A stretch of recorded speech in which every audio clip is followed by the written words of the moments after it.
নদীর বাঁধ ভেঙে নতুন করে প্লাবিত বিস্তীর্ণ এলাকা। আরামবাগের খানাকুল পরশুরা গোঘাট ভয়ঙ্কর বন্যা পরিস্থিতিতে দাঁড়িয়েছে। মুন্ডেশ্বরী, দামোদর, দ্বারকেশ্বর নদী, রূপনারায়ণ নদীর বাঁধ ভেঙে প্লাবিত হয় খানাকুল পরশুরা। উদ্ধার কাজে নেমেছে বিপর্যয় মোকাবিলা টিম। যারা দুর্গত এলাকায় আটকে রয়েছে তাদের উদ্ধার কাজ চলছে। খানাকুলের কাজরা, বউবাজার, সুন্দরপুর, গড়ের ঘাট, নন্দরপুর, পরশুরার কানা দিঘি, সামতাই এলাকায় নতুন করে প্লাবিত হলো নদীর বাঁধ ভেঙে। কয়েকশো ঘরবাড়ি ভেঙে পড়েছে।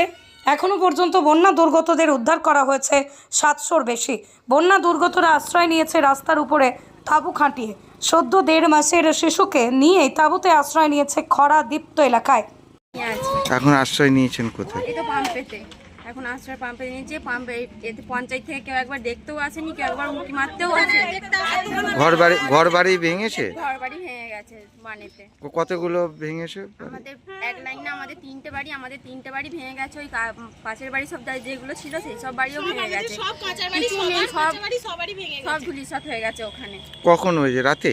না, কাল দুপুরবেলা 12টার মধ্যে, 12:30 থেকে 1টার মধ্যে জল ঢুকেছে। জল ঢুকে আমাদের ওরকম গেছে, 1 ঘন্টার মধ্যে জল ঢুকে গেছে। আপনার নাম?